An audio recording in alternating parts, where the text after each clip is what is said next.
Donc, bonjour à toutes et à tous, comme je disais, je ne sais pas si tout le monde m'a entendu, voilà. Et puis, ici, comme commentais, nous n'avons pas cette parité. On a essayé, mais on n'a pas réussi. Par contre, nous avons un panel d'experts qui vont vous présenter quelques exposés sur le sujet qui nous réunit aujourd'hui, en marge, en quelque sorte, ou parallèlement au sommet des ministres européens de la cohésion territoriale qui se déroule ici à Rouen.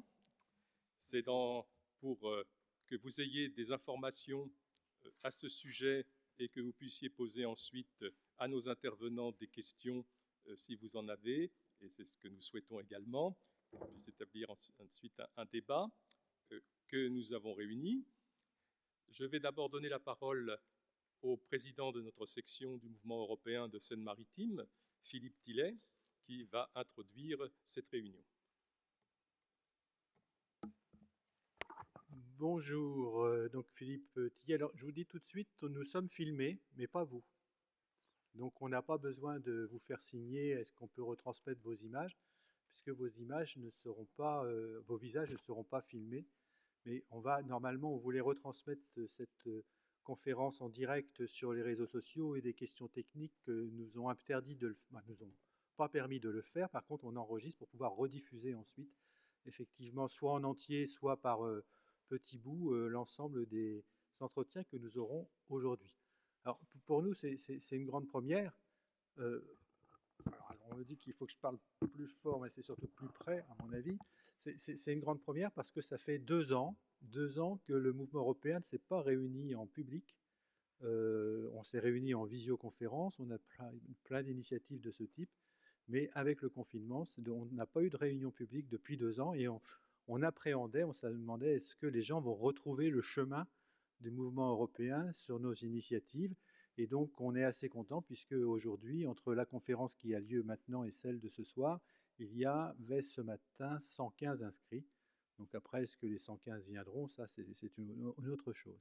Voilà. En tout cas, merci d'être venu sur ce sommet. Et puis moi, je vais dire quelques mots en introduction, en repartant de Paris-Normandie. Paris-Normandie qui, il y a quelques jours, a dit qu'on n'avait pas de chance à Rouen, on n'avait pas tiré le bon sommet, qu'on n'avait pas tiré le sommet le plus sexy. Et donc, on aurait pu en avoir d'autres. Et je pense que, pour moi, ça révèle effectivement beaucoup la sous-estimation de ce que sont les politiques de cohésion à l'intérieur de l'Union européenne ou pour l'Union européenne. On ne sait pas suffisamment que ces politiques de cohésion, c'est 17% du budget de l'Union européenne, que ça représente, en tout cas ça représentait les années passées 1800 milliards de budget. Donc pour un truc pas très sexy, c'est quand même relativement coûteux. Et donc ça reporte un certain nombre de choses. Et ce qui est important aussi, nous semble-t-il, et pour le mouvement européen de Seine-Maritime, qui justement essaye d'aller à la rencontre de tous les territoires de la Seine-Maritime, d'ailleurs, vous avez vu dans vos dossiers que le 15 mars prochain, dans à peine 15 jours, nous serons toute une journée entière à Yvetot, et donc avec le lycée agricole d'Yvetot, autour justement de l'Europe et les politiques en direction des... Et on retrouvera les politiques de cohésion, bien évidemment, en direction des territoires ruraux. Les territoires sont quelque chose d'éminemment important, et même aussi, je pense, on verra peut-être dans les propos qui vont nous être développés ici, pour l'Union européenne, qui s'appuie d'abord sur les 242 territoires qui composent l'Union européenne aujourd'hui, et que les politiques de cohésion s'adressent d'abord et avant tout aux territoires et à ceux qui les composent. Ces fonds de cohésion, ils irriguent en fait les territoires, ils financent les entreprises, ils financent les collectivités publiques, ils financent le tissu associatif, ils financent les activités des citoyens. Et ce sont des activités qui permettent d'impulser le développement des territoires, de développer les synergies entre les acteurs et qui participent de ce mot qui est au cœur de toutes les stratégies territoriales aujourd'hui, qui est l'attractivité des territoires. Les fonds européens, ils sont là pour travailler sur les politiques des territoires. Ils soutiennent à la fois les initiatives, à travers des fonds comme par exemple le FEDER ou le Fonds social européen. Ce sont des fonds qui viennent abonder en fait les initiatives portées par les territoires. Et puis en même temps aussi, il participe de la solidarité entre les territoires et à réduire les inégalités qui existent entre les différents territoires qui composent l'Union européenne. Et si, je m'excuse, si aujourd'hui le plombier polonais, on en cause un peu moins qu'on en causait il y a quelques années, je dis ça parce que mon voisin, il est d'origine polonaise, c'est parce qu'il y a ces politiques de cohésion qui vont permettre de réduire les inégalités entre les territoires et qui, au moment où on a la libre circulation des personnes et des biens et des services, bien que si à l'échelle de tous les territoires, on a à peu près les mêmes conditions de vie, les mêmes pouvoirs d'achat, etc., eh bien, le dumping social qui pouvait exister ne va plus exister à l'échelle des territoires.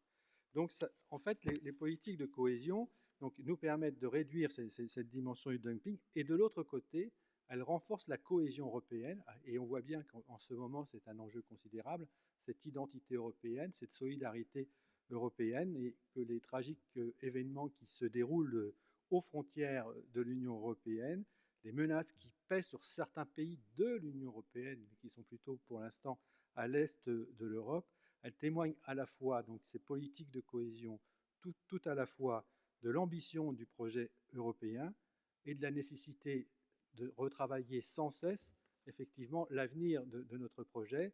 Et c'est ce dont sont en train de causer les ministres en charge de la cohésion en ce moment même à l'hôtel de région basé en Normandie. Et donc, c'est sur l'avenir en fait de l'Union européenne qu'on travaille, et on voit bien là qu'on se rapproche complètement des tragiques événements qui sont en train de se passer à l'est de l'Union européenne. Et c'est pour cela que, pour terminer ce court propos liminaire, moi je vais nous inviter, je regardais l'ordinateur s'ils étaient bien branchés, c'est que nous allons ensemble écouter l'hymne national de l'Ukraine en solidarité avec les Ukrainiens. Alors si ça veut bien se lancer, bien évidemment, oui.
Comme vient de le dire Philippe Tillet, effectivement, les enjeux de la cohésion territoriale sont énormes, cohésion économique, sociale et territoriale, doit-on préciser.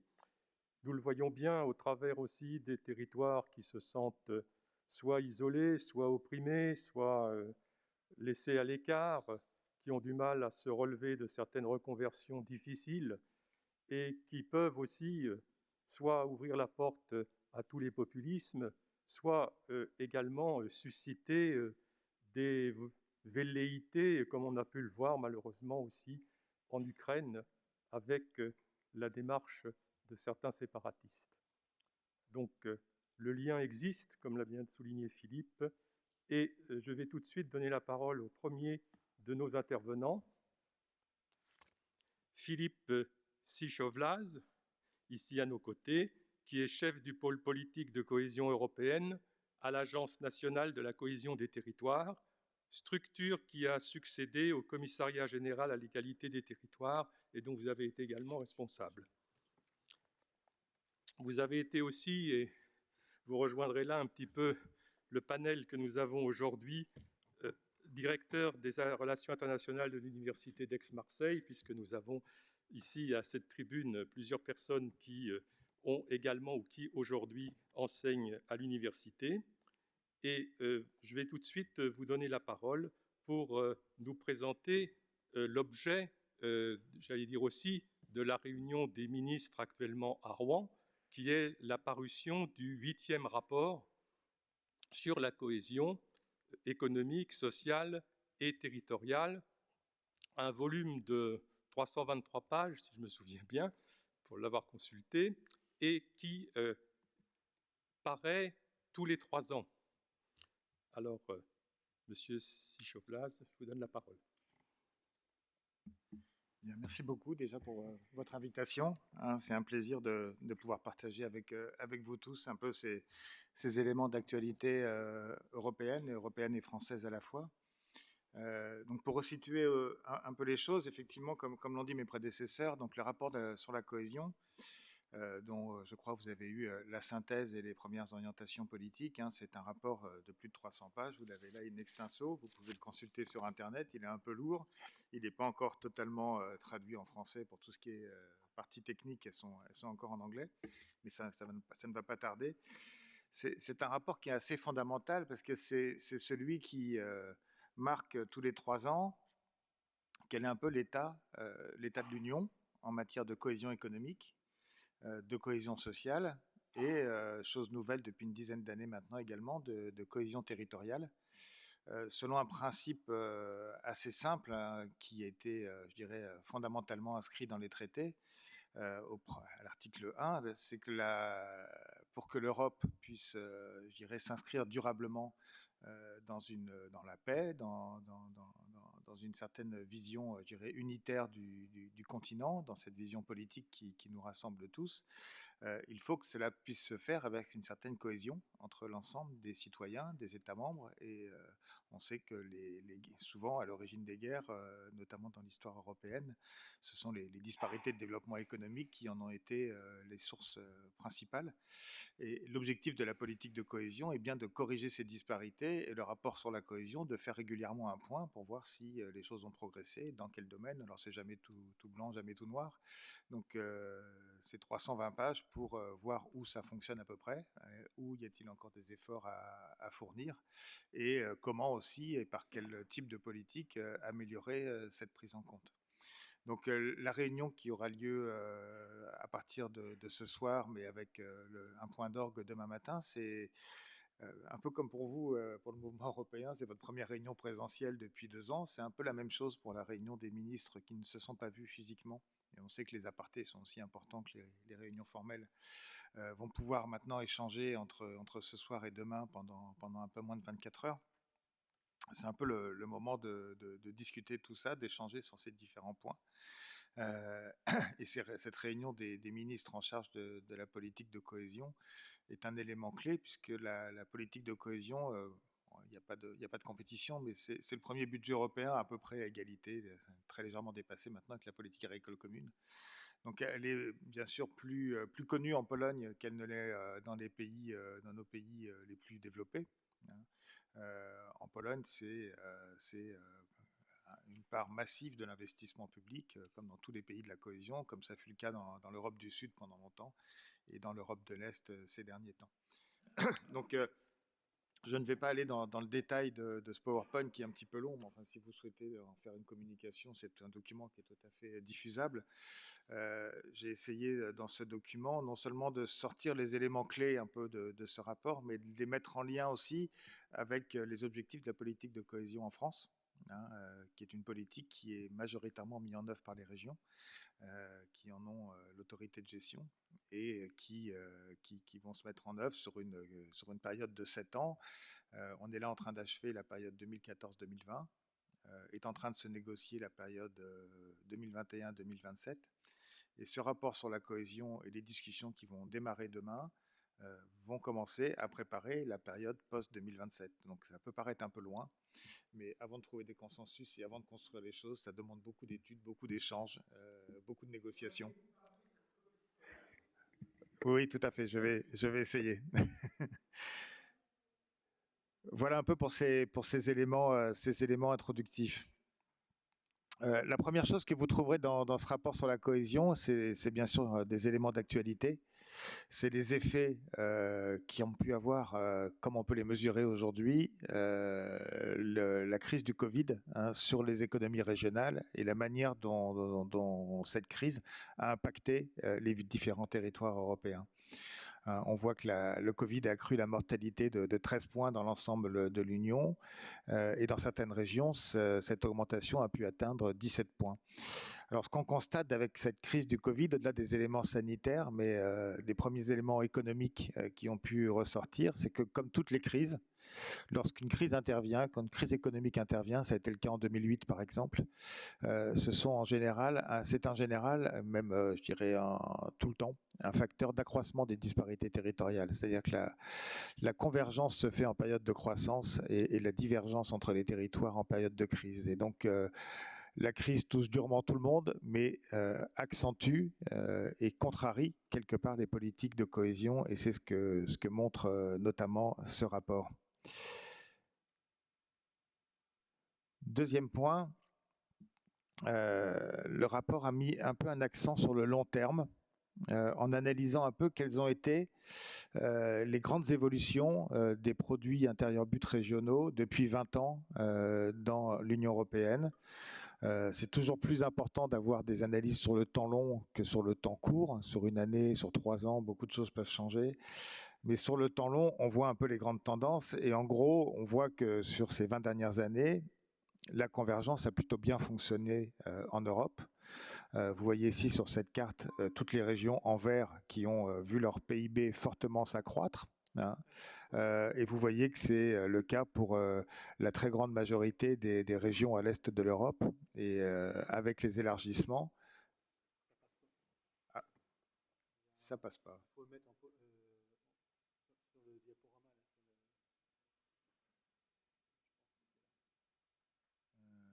Normalement, c'est ici. Ouais, mais quand on appuie, ça marche pas.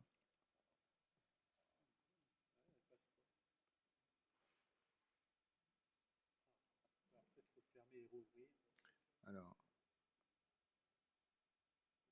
peut-être qu'il faut fermer celui-là. Peut-être fermer l'ancien.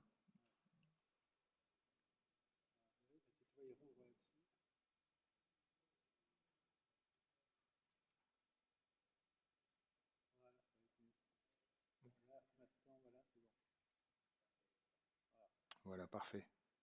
Et là, ça bouge, c'est parfait. Voilà. Voilà, excusez-nous. Voilà, donc sur cette carte, vous voyez ici en vert, et plus le vert est foncé et plus la convergence a été forte, les régions et les pays d'Europe qui ont le plus rattrapé leur retard de développement sur ces 20 dernières années. Alors ça tient au fait aussi que la politique de cohésion, c'est des intensités financières qui, dans les régions les plus pauvres, peuvent aller jusqu'à 300 € par an et par habitant, ce qui est énorme. À l'inverse, vous prenez des États très riches comme le Danemark ou les Pays-Bas, par exemple, on tombe à 5 € par an et par habitant. Donc on est à des intensités en matière de cohésion qui sont effectivement très différentes. Et de ce point de vue-là, on constate bien que la cohésion a joué son rôle et a joué ce rôle de rééquilibrage. Alors, qui est également vrai dans une partie du sud de l'Europe, notamment en Espagne et dans une partie du Portugal, où la cohésion a continué de fonctionner dans ces tons un peu clairs. Et à l'inverse, on a vu des économies, au contraire, diverger, être en quasi-récession, notamment à cause de la crise de 2008, et on voit le cas ici pour la Grèce. Pour une grande partie de l'Italie, où vous voyez que les PIB par habitant ont fortement baissé. Et puis, fait aussi un peu nouveau, dans certains États de l'Ouest, les divergences sont relativement fortes, notamment en France, où vous voyez que malgré malgré le rééquilibrage un peu démographique que l'on connaît entre l'Île-de-France et le reste du territoire français, ce rééquilibrage économique n'existe pas vraiment. L'Île-de-France continue de tirer l'essentiel de la croissance en France sur ces 20 dernières années. Alors, les régions que vous voyez figurer ici ne sont pas des nouvelles régions telles qu'adoptées par la loi de 2015, loi MAPTAM et loi NOTRe. Ce sont les régions de la nomenclature statistique européenne qui gardent en fait les périmètres des anciennes régions. Donc, vous voyez que Midi-Pyrénées aussi fait partie des régions qui ont bien résisté, et c'est toujours grâce à la filière aéronautique qui joue un poids très important au niveau économique et qui masque sans doute d'autres disparités. Et vous voyez que la difficulté se concentre beaucoup autour de la grande couronne du bassin parisien, des difficultés aussi de convergence dans les Hauts-de-France, et deux régions qui nous inquiètent un peu, c'est le Limousin et la Franche-Comté, dont le PIB par habitant est aujourd'hui en train de passer sous la barre un peu mythique des 75% de la moyenne communautaire. Vous savez que les régions qui ont le plus de soutien communautaire sont celles qui sont historiquement, et le critère n'a pas changé depuis 20 ans, en dessous de 75% de la moyenne de l'UE. Et pour la première fois, en France métropolitaine, deux régions sont en train de passer sous cette barre des 75%. Et puis, il ne faut pas oublier nos régions ultra-périphériques, Martinique, Guadeloupe, Guyane, Réunion, qui ont connu un vrai début de convergence, malgré toutes les difficultés propres à nos régions ultra-périphériques. Et puis la région de Mayotte, qui est rentrée officiellement dans ces politiques de cohésion en 2014, qui est aujourd'hui la région la moins développée d'Europe, moins développée que les régions roumaines et bulgares, et qui a commencé à connaître un début de rattrapage, mais le chemin est encore long. Donc là, vous avez un peu les valeurs fondamentales de l'évolution et les grandes tendances que vous pouvez voir, qui ne vont pas pour l'instant en dessous de l'échelle NUTS 2 que vous avez ici. On parlera des autres échelles ultérieurement. Ces régions qui ont... Alors, on dirait quand on fait une moyenne communautaire, c'est normal qu'il y en ait qui montent et il n'y a qu'il y en ait qui baissent. Ça ne veut pas dire que celles qui baissent en proportion soient des régions qui sont en décroissance économique. Elles ont une croissance, mais une croissance très faible par rapport aux autres. C'est tout le principe de la convergence. Mais un point majeur que met en lumière ce rapport, c'est les régions prises au piège de la croissance, c'est-à-dire qui ont fortement, qui ont été très impactées par la crise de 2008, accroissement des disparités, donc les plus faibles deviennent de plus en plus faibles, qui sont dans des pays dits développés, donc qui n'ont pas bénéficié de la solidarité européenne dans la même proportion qu'à l'est et au sud de l'Europe, et qui ont des difficultés à s'intégrer dans une économie innovante, compétitive, avec de forts taux d'emploi et avec une consonante innovation qui les permette de se distinguer au niveau européen. Donc en France, les plus concernés par cette stagnation, la carte n'est pas toujours très claire, donc on préfère la résumer, c'est le Nord-Pas-de-Calais, la Picardie, la Lorraine, Poitou-Charentes, le Limousin, l'Auvergne, le Languedoc-Roussillon et la Guyane qui a eu plus de difficultés que les autres régions ultra-périphériques, notamment pour des raisons démographiques, à se sortir de ce piège des régions à revenus intermédiaires. Là, vous voyez ici sur ce schéma la part qu'a pris la politique de cohésion, pour bien voir son importance dans les pays de la cohésion, la part qu'elle prend dans les investissements publics dans les différents pays de la cohésion. Vous voyez que globalement en Europe, cette politique, c'est 14% des investissements publics, ce qui est énorme en moyenne globale. Dans les pays de la cohésion, on monte dans certains États jusqu'à plus de 34% de l'ensemble des investissements publics concernés qui sont sur la politique de cohésion.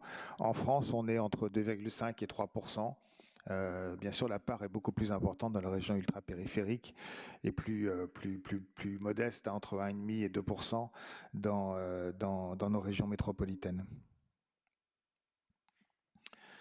Alors, dans les priorités de la politique de cohésion, il y a traditionnellement deux grands piliers depuis maintenant 3 périodes de programmation. C'est un premier pilier innovation, développement économique, qui est un peu le point clé comment aider les territoires à être compétitifs au niveau européen et au niveau mondial et créer les emplois de demain. Et un deuxième volet qui est, alors on l'appelle aujourd'hui l'Europe plus intelligente, hein, les vocables ont pu changer. Alors ça sonne mieux en anglais c'est smart. Smart, ça a une connotation plus large que plus intelligente en français. Et puis le deuxième pilier, c'est l'Europe plus verte. Pour cette Europe plus intelligente, on voit donc que c'est sans doute le domaine où la politique de cohésion a eu le plus d'impact. Hein, et on voit ici quels sont, dans chaque État membre, les différentiels entre les régions les plus innovantes et celles qui le sont moins. La France est dans une situation un peu médiane. On est 10e dans le tableau de bord de l'Union européenne en matière d'innovation, mais avec une dizaine de régions qui décrochent de la moyenne de l'UE, et donc avec une difficulté à faire émerger des potentiels d'innovation dans ces régions-là. Et il faut savoir que pour la programmation de la politique de cohésion, on demande aujourd'hui à ce que 40% des crédits soient concentrés sur cette Europe plus intelligente pour donner un effet levier supplémentaire. Alors si la politique de cohésion, c'est 2% des investissements publics, ça prendra des proportions bien sûr beaucoup plus fortes sur les investissements publics en matière d'innovation. Et le but est bien qu'elle soit visible et qu'elle ne finance pas tout, sinon elle aurait peu d'impact, mais qu'elle se concentre sur les principales priorités communautaires. Et là, on dépasse très largement les 2%. Je vais passer très vite sur ce slide. L'Europe plus verte. Donc vous savez que l'Europe est en pointe au niveau mondial hein, pour ce qui est de ses engagements climatiques, ses engagements en matière de biodiversité, hein, sur beaucoup de plans, de réduction des émissions de CO2. Donc on voit ici sur cette carte la répartition des problématiques concernées par le pacte vert, hein, transition énergétique, adaptation au changement climatique, réduction de l'impact environnemental. Vous voyez que la France en est plutôt pas trop mal lotie en termes de bilan par rapport à beaucoup d'autres pays européens, ce qui ne veut pas dire que des efforts doivent pas être faits. Mais ce qu'on constate surtout, c'est que les efforts ne sont pas tout à fait les mêmes d'un État membre à l'autre. En France, ça tient notamment à notre dépendance au carbone au niveau énergétique qui est moindre que dans d'autres États du fait de la part du nucléaire dans la production énergétique française. Donc vous voyez, sur 2021-2027 en France, ce sera environ un peu plus de 30% des crédits qui vont être consacrés à cette transition verte, hein, ce qui représente environ 3,3 milliards d'euros. Et donc ce rapport met à tout un chapitre sur les différentes composantes de cette transition verte, hein, que je ne vais pas vous détailler, ça serait beaucoup trop long ici, mais on pourrait y revenir si vous avez des questions. L'Europe plus connectée, bon je vais passer très vite, ça se réfère essentiellement aux pays de la cohésion. On voit qu'à l'est de l'Europe, il reste encore de gros efforts à faire.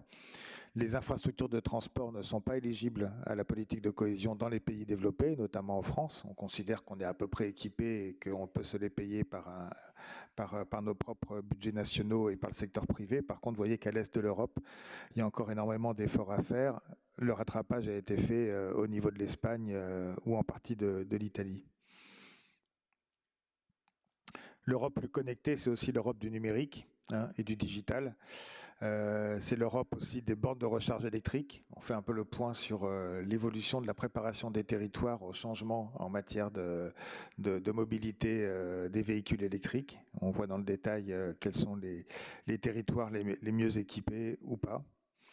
La connectivité numérique ici est calculée pour l'ensemble des ménages. C'est devenu, on appelle ça le numérique, on appelle ça aussi par un synonyme la digitalisation, mais de plus en plus dans les textes européens, on parle de numérique pour les infrastructures et de digitalisation pour les usages, et notamment l'intégration des usages numériques dans les entreprises comme un facteur de compétitivité, et dans les ménages comme un facteur de cohésion sociale pour l'accès à l'ensemble des services. Et le rapport analyse là aussi très en détail quelle est la collectivité des tissus économiques et des ménages à cette révolution numérique, parce que ne plus y être, c'est devenir périphérique, c'est donc de souffrir d'un désavantage concurrentiel en matière d'intégration dans l'économie européenne. Je vais passer très vite ici. L'autre volet du rapport cohésion, c'est bien sûr l'Europe sociale.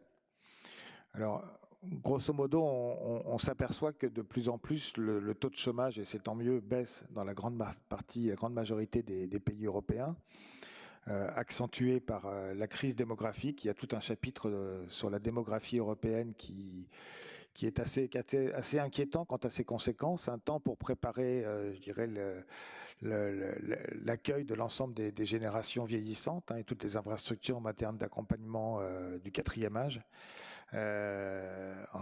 Et également pour tous les impacts que ça va avoir en matière de disponibilité de la main-d'œuvre. On sent dans ce rapport pour la première fois que petit à petit, la logique chômage est remplacée par la logique taux d'emploi et par la logique intégration. Et donc, vous verrez dans le détail un peu déjà quels sont les pays où le taux d'emploi, c'est-à-dire la part de la population en âge de travailler qui travaille effectivement, ça concerne notamment l'employabilité de l'ensemble des classes d'âge. Ça a un lien bien sûr avec l'âge de départ à la retraite, mais ça a un lien aussi avec l'emploi féminin. Et on voit ici dans cette carte que toutes les régions colorées en teinte claire ont des taux d'emploi très élevés, alors que dans beaucoup de pays, notamment au sud de l'Europe, il y a encore des réserves d'emploi très fortes liées à une employabilité relativement modérée par rapport à d'autres pays européens.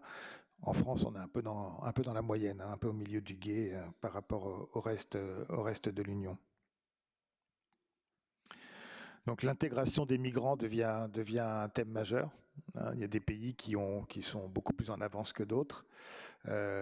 Comment intégrer davantage les migrants dans le marché de l'emploi, sachant que le rapport met en lumière qu'un certain nombre de secteurs aujourd'hui se retrouvent plutôt en situation de sous-emploi, avec des besoins croissants en la matière, compte tenu des évolutions démographiques en cours.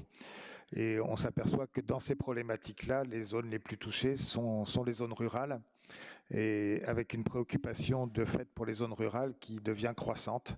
Pendant longtemps, la politique de cohésion s'est surtout attachée aux problématiques urbaines et au développement régional, laissant les problématiques rurales au FEADER.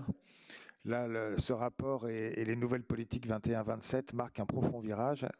On s'aperçoit dans ce rapport que un certain nombre d'analyses sociales, économiques, mettent en avant les risques qui pèsent dans les territoires ruraux, ou tout au moins dans un certain nombre de territoires ruraux, parce qu'il y a de très grandes disparités au sein même du monde rural. Et auparavant, la politique de cohésion s'interdisait d'intervenir massivement dans les zones rurales, et la dialectique est aujourd'hui en train de changer, et c'est devenu une préoccupation majeure. Alors, notamment pour une raison très simple, je passe très vite les cartes, vous voyez que plus c'est foncé, plus il y a de problèmes, et moins c'est foncé, et mieux ça va, sur les différents critères. Là, c'est celui de l'intégration sociale. Mais le monde rural, de plus en plus, alors c'est un peu vrai en France, c'est pas vrai dans tous les États, mais ça commence à se vérifier, et quand même très à la base de la géographie du mécontentement qui a commencé à être analysée dans ce rapport. On a commencé à regarder dans quelle zone de l'Union, dans quelle typologie de territoire retrouvait-on le plus grand nombre de personnes qui n'avaient plus confiance dans les politiques en général, dans les politiques de l'Union en particulier. Et donc l'idée est bien de cibler davantage ces politiques vis-à-vis de ces catégories de population dans le futur. C'est ce qu'on appelle l'Europe plus proche des citoyens. Je pense que Marc Lemaître, ce soir, vous en parlera plus que moi, puisque je pense que c'est vraiment l'accent qu'ils ont voulu donner à la Commission sur cette dimension-là. On voit qu'en moyenne, quand ce qui est de la confiance en l'avenir, il n'y a pas trop de disparité entre monde urbain et monde rural. Par contre, en ce qui concerne la confiance dans les institutions européennes, et votre mouvement a une importance majeure pour ce type de choses, le rural est très en retrait, ainsi que le périurbain.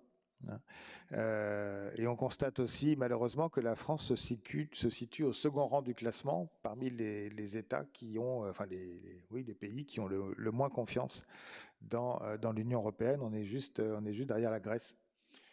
Donc on voit tout le travail qu'il y a à faire aussi pour faire vivre l'idéal européen au quotidien. les caractéristiques du monde rural et de ce mécontentement ont été largement analysées dans ce rapport. Vous pourrez, pour ceux que ça intéresse, vous y référer, avec bien sûr la problématique d'accès aux services publics qui est un élément majeur de cette analyse. Je vais passer très vite pour ne pas vous prendre trop de temps. Vous signalez juste qu'il y a un petit volet sur la gouvernance aussi des politiques publiques. Sont analysées le respect des règles administratives, etc., etc. Enfin, ça montre des éléments assez intéressants. On voit que l'Ouest a toujours un petit temps d'avance en France par rapport aux autres régions nationales. Alors là, c'est pas de chance. Au niveau du 2, c'est pas la Normandie, c'est que la basse Normandie qui est concernée. Donc, elle est coupée en deux, de nouveau. Je passe très vite, je ne vais pas vous commenter ça dans le détail, ça serait beaucoup trop long. Un dernier chapitre concerne l'impact de la politique de cohésion. Donc bien sûr, vu les intensités financières, on voit que c'est dans les états de la cohésion que l'impact est le plus fort. Mais comme je vous le disais en introduction, pour ce qui est du cas français, l'impact il est à évaluer surtout sur les politiques majeures dans lesquelles la politique de la cohésion intervient, c'est-à-dire l'innovation et le développement durable de manière générale. Conclusion du rapport, ça vous l'avez dans les documents qui vous ont été fournis, c'est les pistes de réflexion pour l'avenir, avec 2 messages forts, c'est continuer de concentrer les investissements sur les éléments clés permettant la transition verte et la transition numérique des territoires et des citoyens, qui sont vraiment les 2 messages qui ressortent fortement du rapport.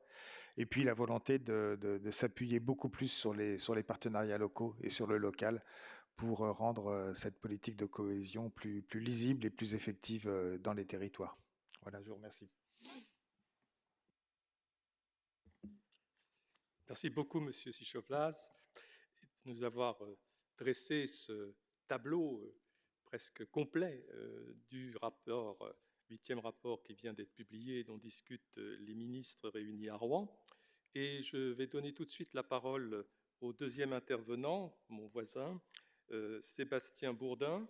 Sébastien Bourdin est professeur en section géographie, économie et aménagement urbaine à l'École de management de Normandie Business School. Il est spécialiste des politiques publiques de développement territorial et notamment des politiques européennes. Il a publié à ce sujet de nombreux ouvrages et articles scientifiques. Il est également, en tant qu'enseignant-chercheur, membre associé de l'unité mixte de recherche CNRS-ID 6266, qui est commune aux universités de Rouen, Caen et Le Havre. Vous avez la parole. Merci beaucoup pour m'avoir également invité. C'est vraiment un plaisir de pouvoir partager avec vous ces enjeux de la politique de cohésion qu'on connaît trop peu finalement en France comparé à d'autres pays d'Europe centrale orientale que j'ai eu l'occasion de beaucoup parcourir. Et je vais juste abonder dans ce que Monsieur Sichov-Laz vient de dire juste avant, et d'abord commencer par dire que cette politique de cohésion, c'est d'abord une politique de solidarité. Et là, on le voit avec la crise ukrainienne qu'on a une vraie solidarité qui est démontrée avec l'Union européenne. Et cette politique de cohésion, c'est une politique qui met en évidence la solidarité entre les États membres, puisque son financement, il est tout simple. C'est en gros, les pays qui ont moins d'argent mettent un petit peu moins d'argent dans le panier, et puis les pays qui ont un peu plus d'argent et qui sont plus développés mettent un peu plus d'argent dans le panier. Et à la fin, le panier qu'on a récupéré, on va le distribuer entre les 240 et quelques régions de l'Union européenne. Et donc ça fonctionne, et c'est ce que nous dit le rapport. Il nous dit que si on regarde sur les dernières années, on a effectivement une convergence, donc une réduction des inégalités économiques, et les régions qui étaient autrefois les plus pauvres de l'Union européenne sont en train de se développer économiquement et beaucoup plus rapidement que les régions qui sont développées. Donc tant mieux, ça fonctionne. Et il faut, quand on se demande parfois à quoi sert l'Union européenne, l'Union européenne sert à créer la cohésion dans les territoires et à apporter du développement économique dans les territoires. Alors effectivement, en France, on le voit pas, on le voit moins peut-être que dans les pays d'Europe centrale orientale, parce qu'on n'est pas les principaux bénéficiaires de cette politique de cohésion, encore que, par exemple, dans le monde de la recherche, on arrive à récupérer beaucoup d'argent sur la question d'innovation, de recherche et de développement. C'est effectivement le deuxième poste du budget de l'Union européenne, donc c'est quand même 350 milliards d'euros sur 7 ans, donc c'est quand même de l'argent. Et c'est... alors on parle de premier ou de deuxième poste de dépenses, mais c'est pas n'importe quel type de dépenses, c'est des dépenses d'investissement. C'est pas de la dépense de fonctionnement, c'est de la dépense d'investissement. L'Europe investit dans les territoires. Et d'ailleurs, la crise du Covid-19 nous a montré à quel point, dans des contextes de crise majeure, eh bien, cette politique de cohésion joue un rôle important parce qu'elle vient soutenir les investissements des autorités au niveau régional. Ce que nous dit, et du coup ce sur quoi on a pas mal travaillé avec d'autres chercheurs dans l'Union européenne sur ces questions de politique de cohésion, on s'est posé la question, ok, en général la politique de cohésion elle marche partout, mais est-ce que ça fonctionne partout pareil? Est-ce que finalement il y a des territoires où ça fonctionne mieux que d'autres, etc. Et quand on creuse un peu tout ça, alors soit avec des méthodes très mathématiques, économétriques, ou des méthodes très qualitatives en s'entretenant avec des élus partout en Europe, bah on s'aperçoit que effectivement, dans certains territoires, elle a tendance à mieux fonctionner. Et puis, c'est ce qui a amené, du coup, finalement, la Commission européenne à repenser la façon dont il fallait faire cette politique de cohésion. Alors, je vais m'expliquer très rapidement. Il y a beaucoup d'argent qui est mis sur la table sur cette politique de cohésion, et donc, il y avait certaines régions qui disaient, bon, finalement, on va construire un méga gros aéroport, et en construisant un méga gros aéroport dans une région où il n'y a pas grand-chose, bah, ça va créer forcément du développement économique, on va attirer des investissements, des entreprises, etc. Et ce que nous disent les économistes, les chercheurs en géographie aussi, c'est que ça marche, mais pas tout le temps. Et en fait, les grosses infrastructures, les autoroutes, tout ça, c'est une condition nécessaire, mais non suffisante pour se développer économiquement. Et c'est avec cette prise de conscience que c'était une condition nécessaire, mais non suffisante, que finalement, de plus en plus, et c'est ce que nous dit le rapport, et M. Sichovlas l'a bien rappelé, c'est qu'aujourd'hui, il faut orienter les fonds européens non plus sur ces méga gros investissements qui ne fonctionnent pas toujours, mais plutôt sur des investissements qui vont créer du développement économique au niveau local, et en particulier tout ce qui est l'Europe de la transition verte, l'Europe de l'économie circulaire, l'Europe de la transition énergétique, et puis aussi l'Europe sociale. Il y a beaucoup d'associations en France qui bénéficient de ces fonds européens, ces fonds de la politique de cohésion, et donc cette Europe sociale aussi, elle est financée par cette politique de cohésion. Ce qui a amené aujourd'hui, du coup, la Commission européenne a demandé à toutes les régions de l'Union européenne de dire « Vous voulez de l'argent, de la politique de cohésion, très bien, mais vous n'allez pas pouvoir le dépenser n'importe comment. Vous allez devoir créer ce qu'on appelle, enfin rédiger ce qu'on appelle une stratégie de spécialisation intelligente. » Alors bon, c'est un gros mot pour dire qu'en gros, et donc la région Normandie n'y a pas échappé, on a demandé à la région Normandie de réunir les grandes entreprises en Normandie, de réunir les élus politiques, de réunir les citoyens et de réfléchir sur quels sont les avantages compétitifs qu'a la région Normandie. Donc, ils ont identifié plusieurs avantages compétitifs en région Normandie. Et à partir de cette stratégie de spécialisation intelligente, en disant nous, on est bon dans tel et tel domaine, dans les énergies renouvelables, on est bon dans la santé, on est bon dans l'industrie automobile, on est bon dans les ports, etc. Eh bien, en construisant cette stratégie de spécialisation intelligente, on se dit voilà dans quoi on va se spécialiser et dans quoi on va essayer de renforcer notre compétitivité. Et donc, du coup, aujourd'hui, la stratégie de spécialisation intelligente de la région Normandie fait qu'elle peut bénéficier de fonds européens sur ces domaines de spécialité en particulier. Et ça fonctionne très bien, parce que ça permet aux régions de se distinguer les unes des autres et d'investir massivement sur les spécificités des territoires. Une autoroute construite en Normandie ou en Ruthénie subcarpatique septentrionale, bah, ça reste une autoroute. Par contre, construire des éoliennes offshore en Normandie, ça a peut-être plus de sens que de construire des éoliennes offshore en Ruthénie subcarpatique, parce que tout simplement, il n'y a pas de mer en Ruthénie subcarpatique septentrionale. Bref, en tout cas, l'idée de cette politique de cohésion, c'est de dire qu'on va essayer de s'appuyer sur les ressources des territoires, sur les spécificités, ce sur quoi les acteurs du territoire sont bons pour exister dans la compétition mondiale. Parce qu'il existe une vraie compétition mondiale aujourd'hui.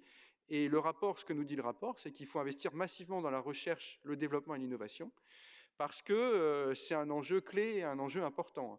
Dernier rapport de l'OCDE, il nous dit que la Chine a publié autant de brevets que les États-Unis. Et donc, si on ne veut pas être à la traîne en termes de recherche et de développement, eh bien, il va falloir aussi investir massivement dans la recherche, le développement et l'innovation, parce que la Chine est en train d'investir massivement là-dedans. Donc voilà, ce que fait la politique de cohésion, c'est qu'elle essaie de réduire les inégalités. Elle le fait, c'est ce que nous montre le rapport. Et elle nous dit aussi que dans des situations de crise et dans des contextes où parfois on a un recul des services publics dans certains territoires, en particulier les territoires ruraux, mais pas que, la politique de cohésion est là pour continuer d'investir. Et ça, c'est très important. Et c'est justement la fameuse géographie du mécontentement que le rapport souligne. Donc, on est plusieurs chercheurs à travailler sur un projet de recherche, justement, sur cette géographie du mécontentement.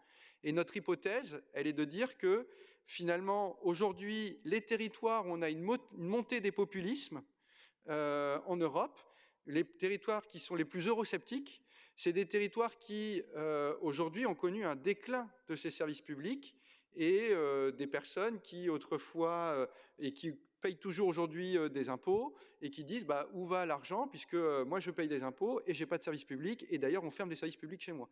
Et donc la politique de cohésion là elle joue un rôle important parce qu'elle joue un rôle de maintien des services publics et peut-être que c'est aussi un vrai levier pour lutter contre cette montée des populismes et pour éviter finalement de laisser à l'écart des territoires qui comptent aujourd'hui les territoires ruraux.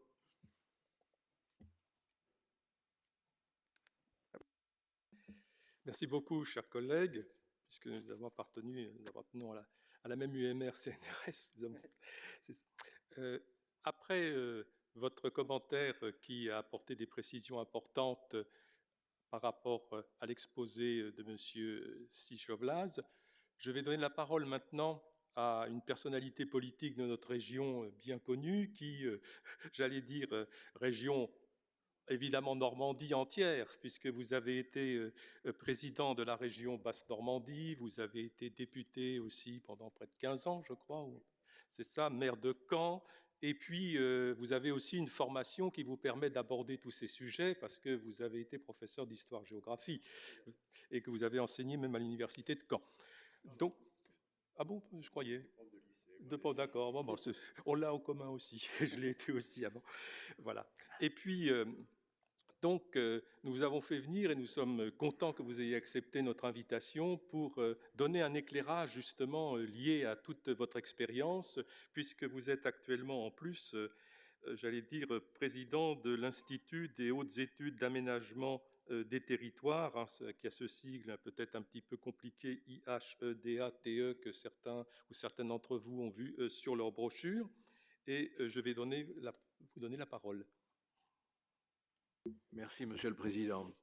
Je voudrais d'abord vous saluer, Mesdames et Messieurs, et puis également remercier et féliciter Philippe Tillet pour avoir organisé ce débat à l'occasion de cette manifestation importante qui est la présidence française de l'Union européenne.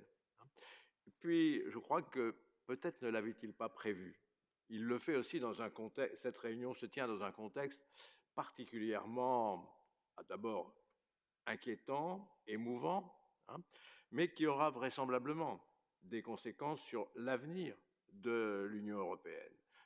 Ici, on le voit bien avec cette crise ukrainienne, eh bien, le besoin d'Europe se fait sentir aux marges de l'Union.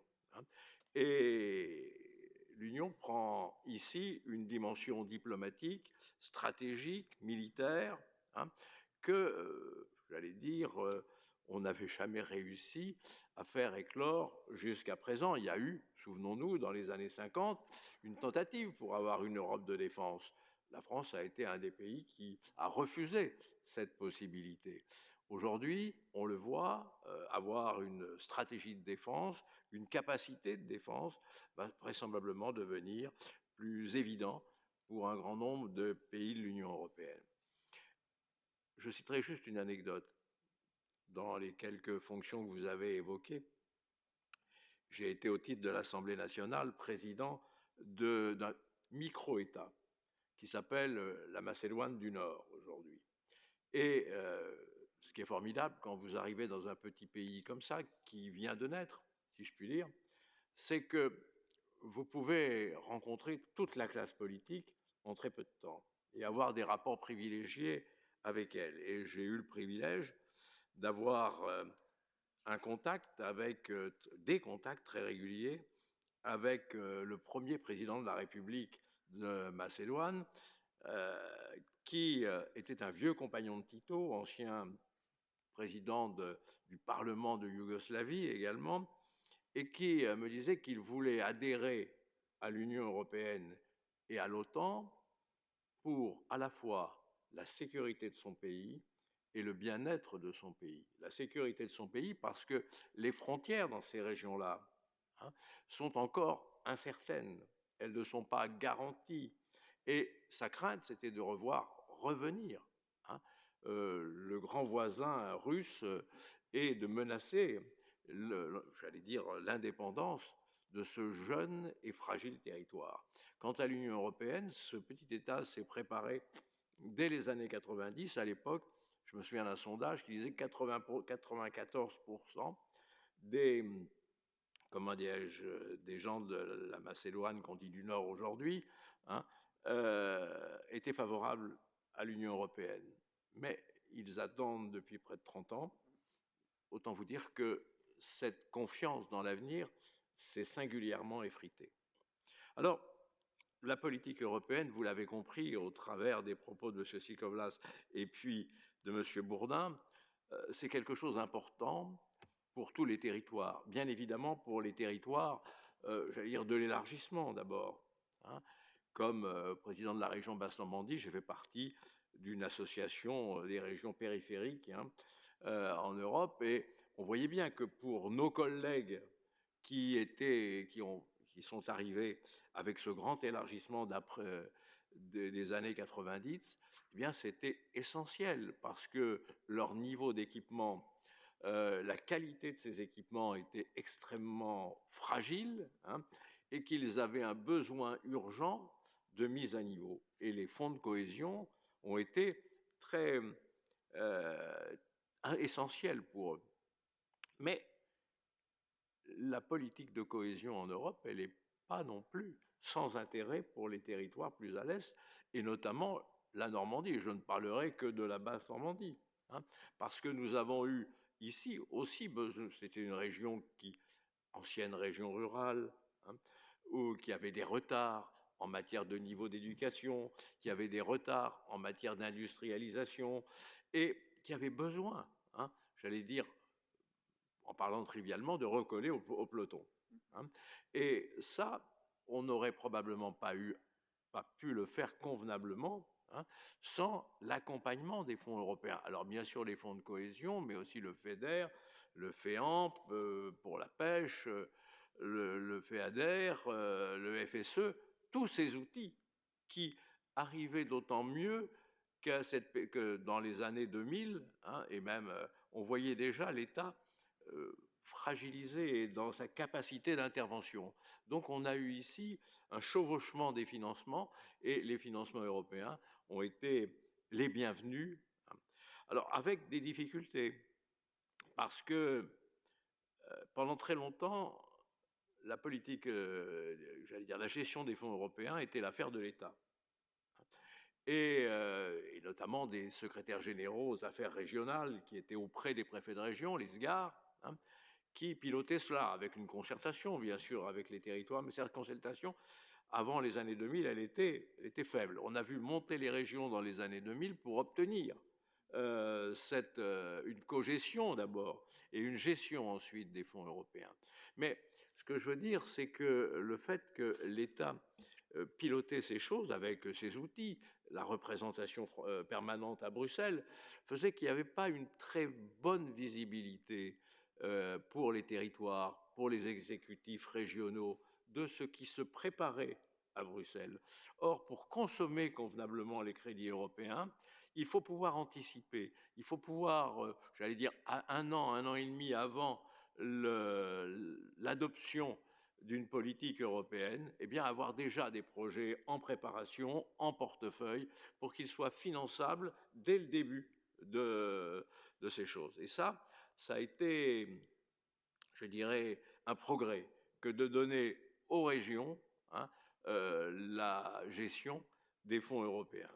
Deuxième élément qui pose problème, et ça je le ressens aussi au sein de l'IEDAT ou au sein d'une autre association que je préside qui s'appelle TDIE, qui est un think tank sur les transports, c'est l'insuffisante connaissance qu'ont les citoyens, mais aussi des cadres, des responsables politiques, administratifs ou du privé, de ce que fait l'Europe, mais surtout de toutes les procédures qu'il faut mettre en place pour tirer le meilleur parti des fonds européens. L'Europe, le discours administratif et politique de l'Europe est très différent à nos discours politiques et administratifs nationaux. Et pour comprendre un peu les choses, on parle plus de procédures qu'on ne parle du fond des dossiers très souvent. Et pour comprendre tout cela, pour en comprendre la complexité des mécanismes et la subtilité du discours, eh bien, il y a un apprentissage à faire.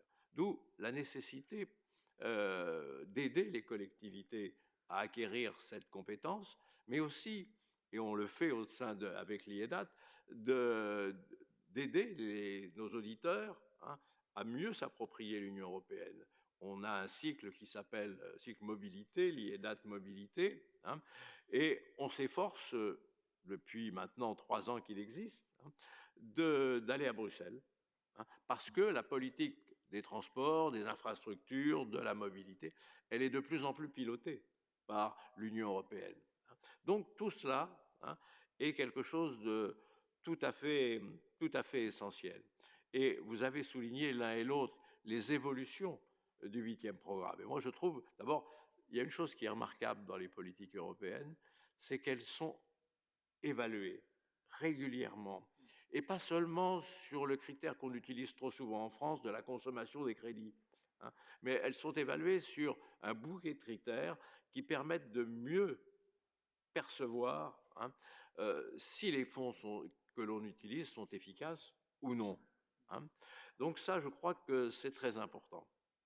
Ensuite, il y a un autre phénomène qui mérite et qui, je pense, va s'améliorer dans les années à venir, c'est la temporalité pour atteindre les objectifs que se fixe l'Union européenne.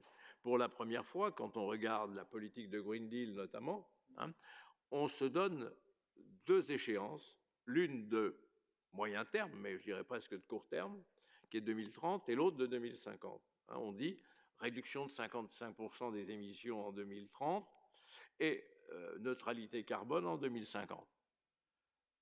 C'est une révolution de se fixer une date pour atteindre les objectifs. Parce que quand vous parliez beaucoup d'innovation, mais quand on a fixé la stratégie de l'innovation, c'était à Lisbonne, c'était en 2000, c'était il y a 22 ans, et on est encore loin d'atteindre les objectifs que l'Union européenne, les chefs d'État et de gouvernement réunis à Lisbonne, s'étaient donnés.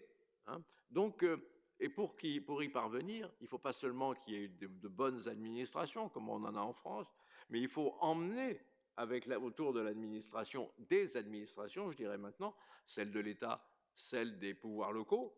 Il faut emmener aussi le corps social, il faut emmener le monde économique, le monde universitaire, pour atteindre ces objectifs. Et ça, je pense que c'est une des choses qui va évoluer, probablement d'abord au travers des problématiques environnementales, parce qu'il n'y a pas de temps, il n'y a pas de temps à perdre. Hein. Le rapport du GIEC, il sort aujourd'hui également, et il nous montre que la moitié des régions européennes va être impactée par le réchauffement climatique. Hein. Et nous, ici, dans une région littorale, bien évidemment, on est concerné par ce sujet. Hein. Et donc, ici, c'est une chose, moi, qui m'a frappé dans ce rapport, c'est sa qualité. Vous avez dit, c'est un rapport qui voit loin, c'est vrai. Mais c'est un rapport aussi qui regarde très près de nous, le moment présent presque, puisqu'il s'intéresse, et il a d'ailleurs été reculé de 2 ans dans sa publication, pour pouvoir notamment mesurer les impacts de la crise sanitaire, l'impact sur la démographie, sur la surmortalité, et puis aussi qui mesure ce que vous avez appelé la géographie du mécontentement. C'est-à-dire que la géographie du mécontentement, alors l'Europe n'est pas responsable de tous les mécontentements, hein, ce serait très injuste de dire ça, mais il y a à la fois une incompréhension de certaines directives, règlements que l'Union européenne nous impose, et il y en a d'ailleurs sur lesquels on peut, j'allais dire, être critique, quand l'Europe voulait nous imposer un certain nombre de critères de qualité sur les produits agricoles qui allaient à l'encontre de notre politique des produits plus authentiques. Hein. On pouvait, et on l'a fait, on pouvait protester. Mais en règle générale, ces politiques, elles sont dans l'intérêt des citoyens. Donc on regarde ces choses. L'Union européenne a regardé le mécontentement et vous avez vu la conséquence. Immédiatement, on dit, il faut faire évoluer les politiques, être moins sur les politiques métropolitaines, urbaines, hein, et plus sur les politiques rurales, parce qu'on a vu qu'il y avait une dévitalisation du rural et donc une inquiétude très forte des habitants de ces territoires pour leur avenir, et donc une critique et des États et de l'Union.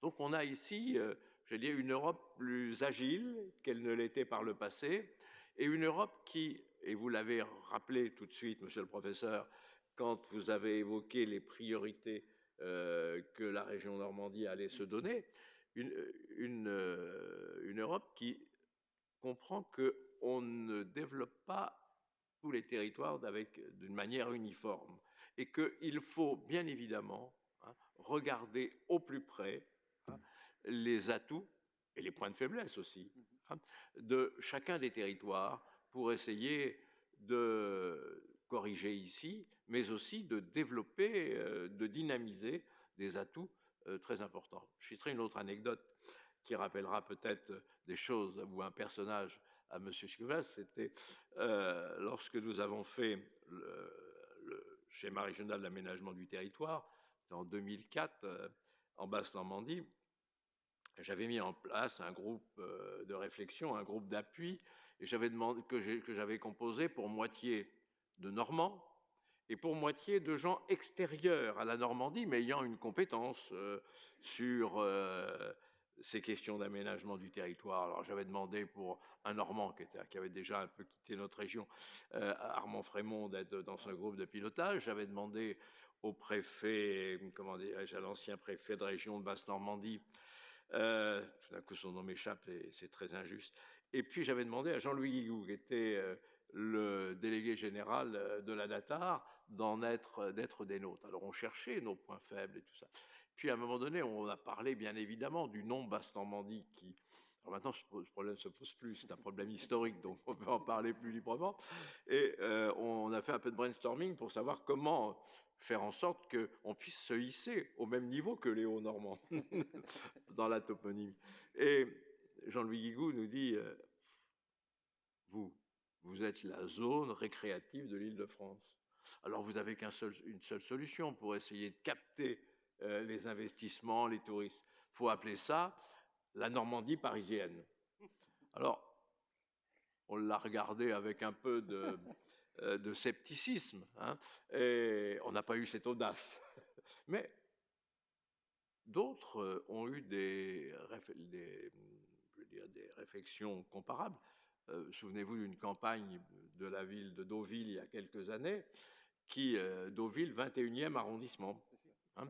Donc on voit bien qu'il faut chercher les atouts. Alors ça ne se règle pas uniquement au niveau du marketing territorial, hein, bien évidemment. Donc voilà un certain nombre de réflexions que je voulais faire. Et puis, moi, si j'ai un conseil à donner, bien évidemment, c'est d'accentuer le travail, j'allais dire, de recherche. Hein.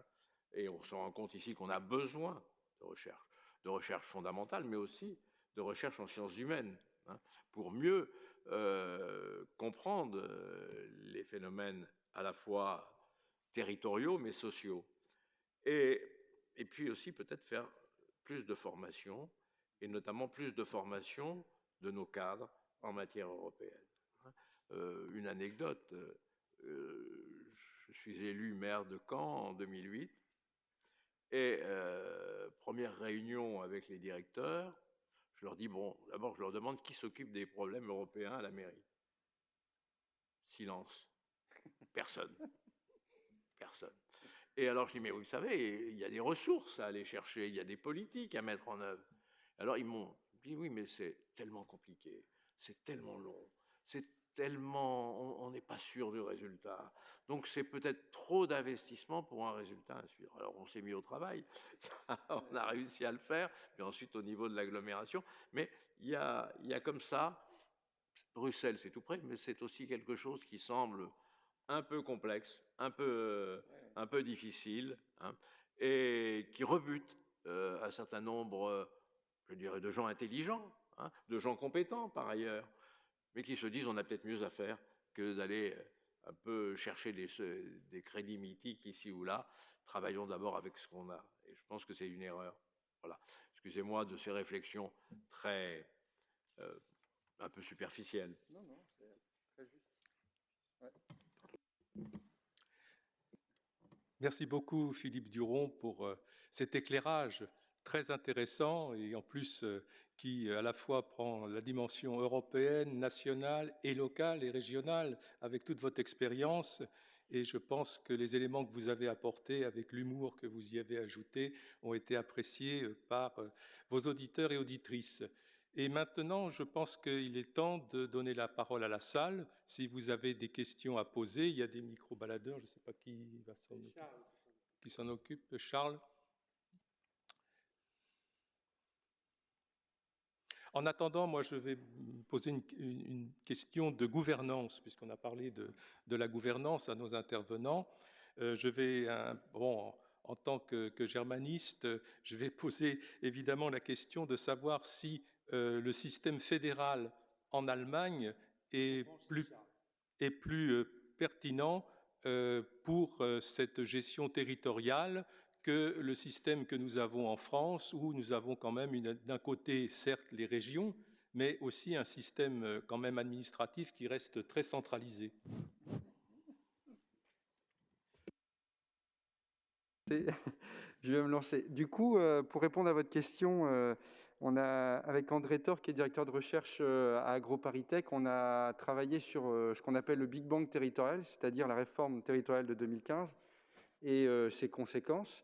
Et donc, avec Gérard-François Dumont aussi, qui est prof à la Sorbonne, on s'est amusé un peu à comparer les différents systèmes régionaux en Europe, et notamment, on n'a pas pu s'empêcher de regarder ce qui se faisait en Allemagne. J'ai envie de faire une réponse de Normand, peut-être bien que oui, peut-être bien que non.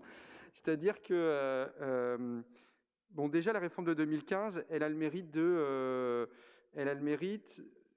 on va vers plus de régionalisation, elle a le mérite de donner plus de pouvoir aux régions, et elle a le mérite aussi de clarifier qui fait quoi dans l'architecture, et de dire les métropoles font ça, les régions font ça, les départements font ça, etc. Donc ça, c'est les points plutôt positifs. Maintenant, dans les points un peu plus négatifs, c'est que, et donc du coup, pour reprendre la comparaison avec les Länder allemands, c'est qu'elle donne plus de prérogatives et elle les clarifie pour la région, en France, mais elle ne donne pas forcément les moyens qui vont avec. Voilà, donc je le dis avec beaucoup de liberté, mais elle ne donne pas forcément les moyens qui vont avec. Et donc, on demande aux régions de faire plus, sans forcément donner les moyens humains et surtout financiers pour le faire. Alors que, pour le coup, les Länder allemands ont et les moyens humains et financiers et les compétences encore plus développées que celles qu'on a en France pour pouvoir le faire. Donc voilà pour ma réponse. J'irai vers plus de régionalisation, ça c'est clair, et plus de fédéralisme. Et en même temps, réponse de Normand, peut-être que non. L'idée d'avoir un État qui, malgré tout, définit une sorte de cohérence et qui met en place des politiques qui font qu'on a une cohésion globalement et qui cherche cette cohésion des territoires d'abord et cette cohérence d'ensemble me paraît pas non plus une chose qui soit déconnante. Merci beaucoup. Qui veut prendre la parole? Oui, vous présentez rapidement. Oui, André Calentier, je fais partie du mouvement européen, entre autres. Je d'abord remercie aux 3 orateurs de cet après-midi de nous avoir présenté un certain nombre de problèmes, qui sont communs à l'ensemble des territoires, non seulement les territoires français, mais des territoires au niveau de l'Europe. Je voudrais en préambule dire que pour moi, l'écologie, et au sens vrai du terme, c'est le problème de chacun d'entre nous. Et on a quelquefois du mal à comprendre la position qu'il peut y avoir, par exemple, entre la France et l'Allemagne, pour ne citer que l'Allemagne, qui est repassée au charbon en supprimant le nucléaire. Le problème de que fait l'Europe pour développer l'hydrogène un petit peu partout, et parce qu'à mon avis, c'est ça l'avenir si on veut vraiment décarboner tout ce qui est transport, par exemple. Parce que l'histoire de la voiture électrique, on nous bassine avec ça à longueur de journée, mais en réalité, c'est un peu un leurre dans la mesure où ce sont des voitures hybrides qui fonctionnent plus ou moins bien et sur un nombre de kilomètres très limité, et en plus avec des temps de recharge relativement longs, alors qu'avec l'hydrogène, on pourrait avoir quelque chose de beaucoup plus fluide, un peu comme ça se passe avec le pétrole actuellement. Donc, que fait l'Europe dans ce domaine ? Nous sommes peut-être favorisés en Normandie parce que nous avons 4 centrales nucléaires et on sait qu'il faut de l'électricité pour développer cette technique. Mais que fait l'Europe sur l'ensemble des territoires pour qu'on ait quelque chose de cohérent et que là aussi, on puisse se déplacer sans risquer de tomber en panne au bout de 200, 500 km, peu importe. Merci pour votre réponse. Une autre question peut-être avant. Bernard de la Derrière, qui est président d'honneur de notre section de Seine-Maritime, membre du bureau national du mouvement européen. Merci. Et merci pour cette organisation. Oui, le millefeuille français administratif, est-ce qu'il ne nuit pas, il ne freine pas la mise en œuvre des projets européens? Première question. Deuxièmement, effectivement, la France a réorganisé les régions en 2015, mais ça a été dit pour la comparaison avec les Länder allemands, mais on pourrait comparer avec l'Espagne, avec la Pologne. Ne parlons pas du Royaume-Uni qui nous a quittés, mais qui était très organisé. Quelle est la proportion des crédits européens auxquels la France a le droit, qu'elle récupère dans cette compétition, dans ce challenge? Quelle est la place de la Normandie? Comment elle se situe par rapport aux autres régions françaises? Et dernière question, et M. Buron l'a souligné, pour le maire de Caen, et je trouve ça complètement ahurissant, mais symptomatique, parce que j'ai entendu ça d'autres élus régionaux et locaux. Quelle est la formation des élus locaux et régionaux aux questions européennes?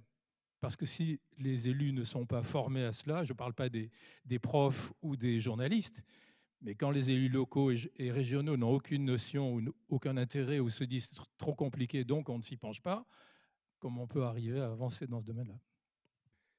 Merci. Est-ce que l'un d'entre vous veut répondre aux questions qui ont été déjà posées? Ouais, juste sur la question de l'hydrogène, il y a un plan européen hydrogène 2030 donc qui est d'ailleurs très ambitieux, puisque du coup, Ursula von der Leyen, qui est la présidente de la Commission européenne, avec le New Green Deal, le Green Deal vert, elle a vraiment l'intention de mettre beaucoup d'argent sur la table et d'insister sur cette transition juste. Et donc, il y a un plan européen hydrogène, et après se pose la question de la déclinaison et de l'appropriation de ce plan européen hydrogène dans les territoires, donc dans chaque État. Et là encore, c'est la même chose, c'est-à-dire que il y a ce que veut l'Union européenne, et puis après, il y a les spécificités des territoires.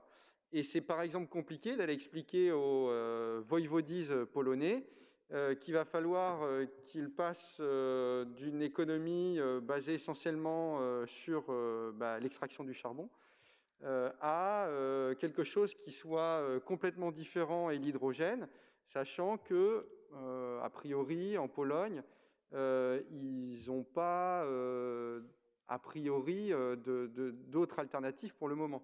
Et donc se pose encore une fois la question du rôle de la politique de cohésion, qui est d'assurer cette transition juste, c'est-à-dire de faire en sorte que les territoires qui sont moins dotés en ressources aient les moyens de pouvoir justement s'approprier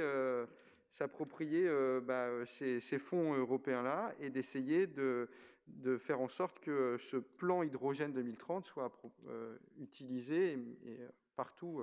Mais ça dépend essentiellement aussi des États et de leurs souhaits. Il y a très clairement une position des États. Merci.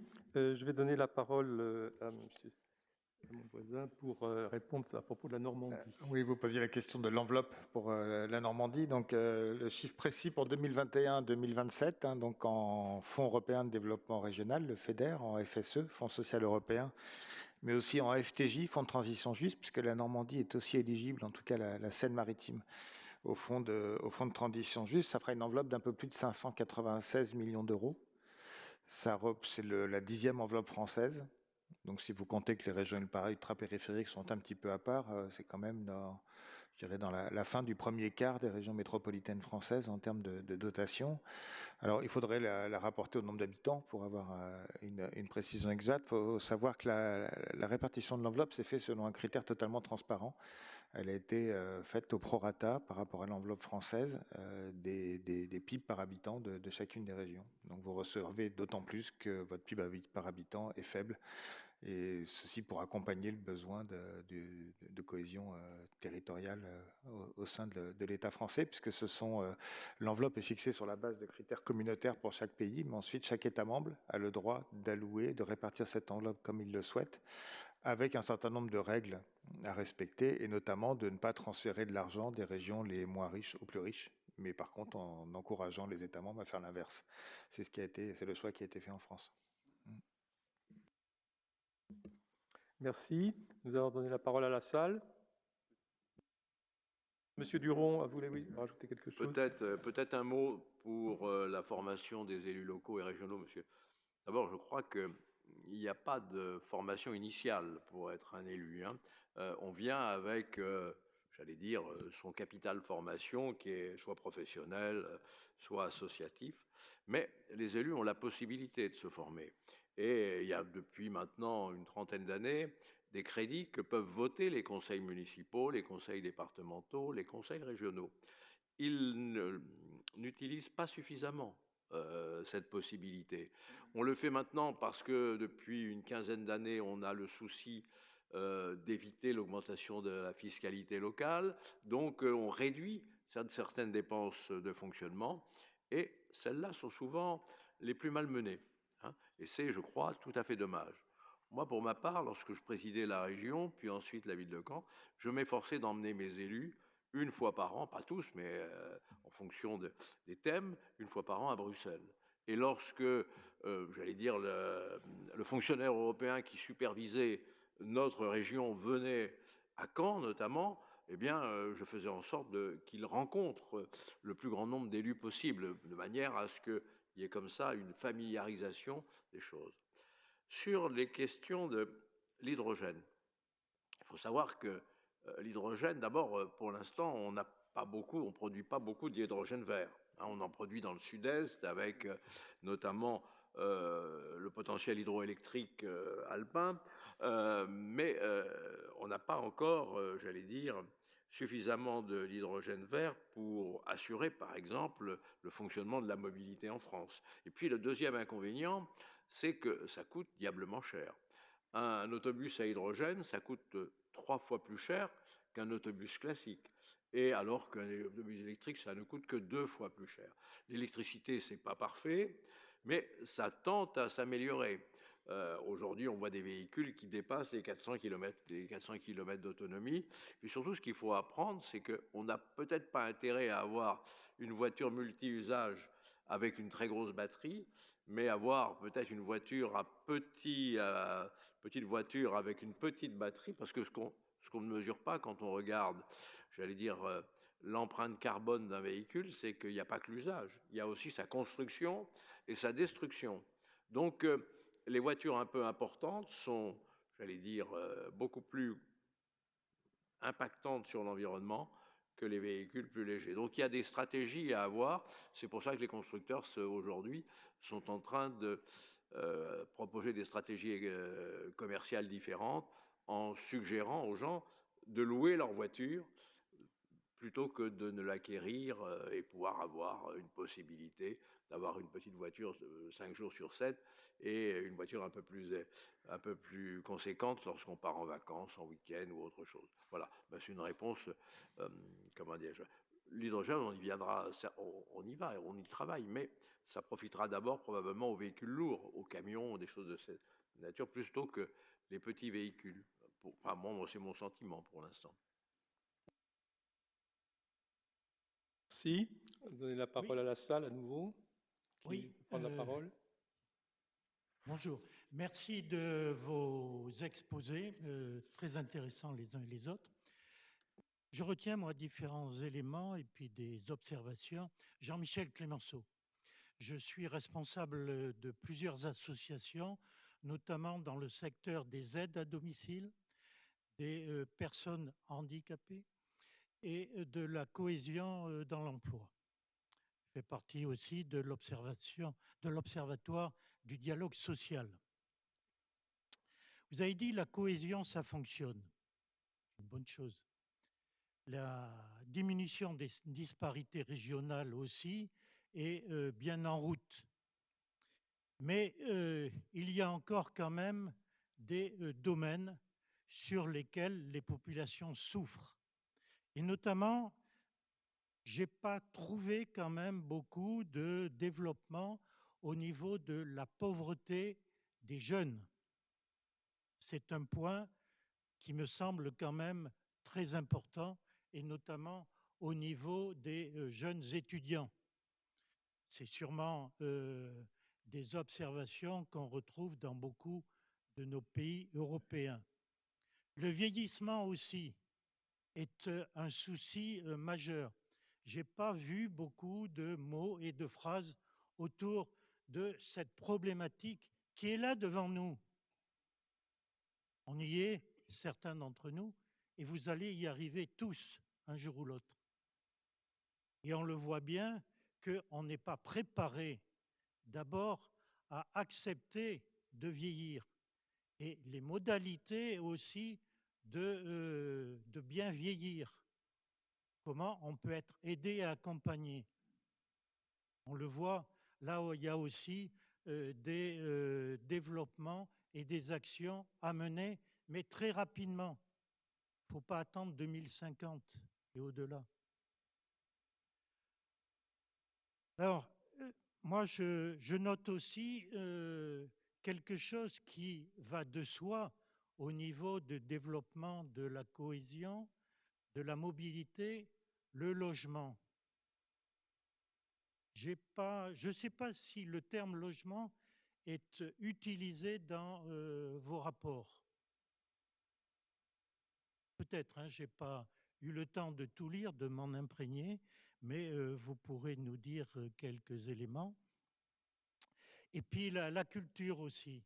Je crois que la culture est un élément essentiel pour des êtres humains de pouvoir d'abord vivre ensemble. Et on le voit aujourd'hui. Un des points, moi, qui me paraît essentiel, concernant le conflit russe, c'est aujourd'hui ce qui est mis en avant, c'est la culture ukrainienne. Elle va peut-être sauver ce peuple. Et ça serait une bonne chose. Voilà quelques points qui me semblent importants. Et puis, un dernier élément, si vous permettez, parce que le développement, la cohésion, il faut la reposer aussi sur les populations et notamment le fait associatif. Vous avez parlé des élus, oui, il est faux, je les respecte, et il faut travailler avec eux, mais le fait associatif, les associations sont des éléments aussi très importants, majeurs. Et puis, un dernier point, il y a un volet très important de l'économie sociale et solidaire, sur lesquels vous pouvez, et l'ensemble des peuples européens aussi, peuvent s'appuyer. Je vous remercie. Merci beaucoup pour votre intervention. Qui veut répondre? C'est un trait de court parce que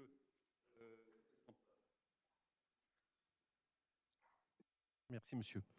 Merci de vos interventions et je voudrais tenir quelques propos et questions à l'intention de monsieur Delegnaud, notamment sur le paramètre de la pauvreté. Je tiendrai des propos un petit peu en nuance par rapport à l'intervenant précédent. D'abord, deux questions complémentaires. Est-ce qu'on est sur les mêmes paramètres d'analyse de la pauvreté dans tous les pays de l'Europe? Premièrement. Est-ce qu'on est dans les mêmes paramètres dans le temps aussi? Est-ce que la notion de pauvreté d'aujourd'hui se mesure pareillement que le taux de pauvreté qu'il y avait il y a 20 ans, 30 ans, par exemple? Je voudrais aussi vous interroger sur un autre point. Je ne vais pas aborder la culture dans son ensemble, ce n'est pas ça qui m'intéresse, mais les interconnexions culturelles. On fait l'Europe tous les jours, mais je trouve que vos graphiques, vous ne pouviez pas les avoir tous, je comprends bien, hein, ne mesurent pas les interactions qui font que chaque jour on est un peu plus européen en connaissant un peu mieux nos voisins, et nos voisins des pays voisins, j'entends. Enfin, j'ai toujours une interrogation, et si vous pouviez m'aider à la lever, j'aimerais bien. J'ai toujours du mal à comprendre ce qu'on appelle le défaut de cohésion entre le milieu urbain et le milieu rural. Et je m'interroge si on mesure pareillement ce niveau-là en Roumanie, en Slovénie, en France. Parce que dans mon propos, mais je vais m'arrêter tout de suite, beaucoup de ruraux sont heureux d'être ruraux. Et ils ne vivent pas leur vie en ruralité comme un malheur de ne pas être urbain. Ils ne le vivent pas comme ça.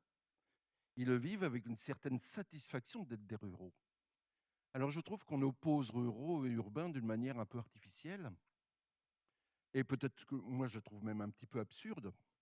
Si vous vivez en ville, c'est quelque part ça vous convient. Si vous vivez en ruralité, pour l'essentiel des gens, ça vous convient aussi. Donc comment mesure-t-on, je m'arrête ainsi, comment mesure-t-on une sorte d'ambivalence ou je ne sais pas quoi, cette culture qui s'opposerait, moi je ne le crois pas trop, entre ces deux lieux de vie? Merci de votre réponse.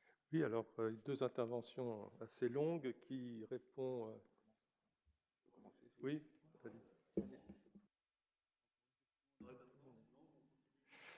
Question très riche et très vaste.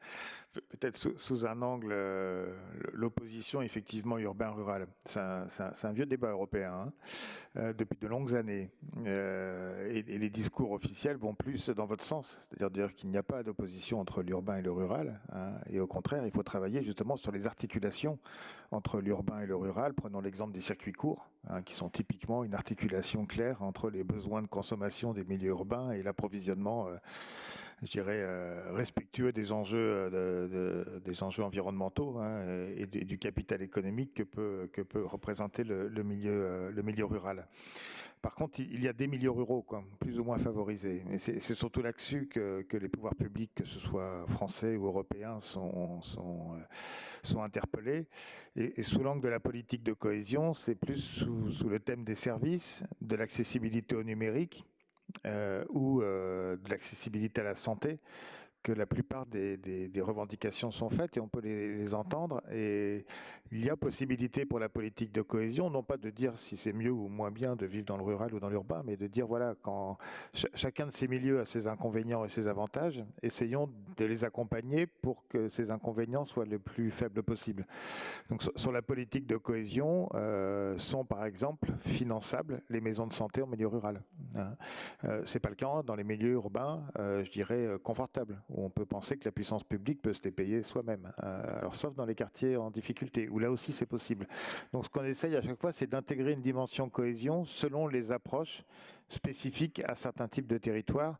Et comme vous le disiez très justement, tous les territoires ruraux et urbains ne se valent pas entre eux. Et c'est simplement une analyse très circonstanciée, région par région, territoire par territoire, qui peut permettre d'identifier les priorités. Et ça, c'est bien le but du partenariat qui est mis en place. Et c'est cette dimension-là qu'on voudrait essayer de promouvoir davantage. Et pour répondre également à monsieur sur la question démographique, la question du vieillissement est un chapitre très important du rapport sur la cohésion. Parce qu'effectivement, tout ce qu'on appelle la silver economy, hein, alors ça peut être sous l'angle économique ou sous l'angle social, mais va devenir de plus en plus une source de préoccupation majeure en termes d'investissement public. Pour la présidence française et pour ce forum cohésion de demain, on a également commandé une note à l'OCDE qui est très intéressante, qu'on pourra faire circuler juste après ce séminaire, où on leur a posé la question quels étaient les investissements publics essentiels pour préparer demain. Et dans les investissements publics essentiels, il y avait l'investissement dans le 4e âge et l'accompagnement du 4e âge. Je crois que c'est vraiment un point très important. Donc pas d'opposition non plus là-dessus. Et peut-être dernier point sur le logement, il y a une ministérielle qui va se tenir dans les prochains jours, des ministres en charge du logement. Alors pas pour définir des politiques européennes, puisque le logement n'est pas une compétence communautaire. Mais par contre, pour échanger sur les moyens de mieux répondre aux problématiques du logement, oui, mais c'est sous l'angle de compétences, je dirais, informelles et d'échanges d'expériences entre ministères. Oui, d'autres questions? Je crois aussi qu'il a été évoqué la dimension précarité, pauvreté. Est-ce qu'elle est mentionnée dans le rapport ?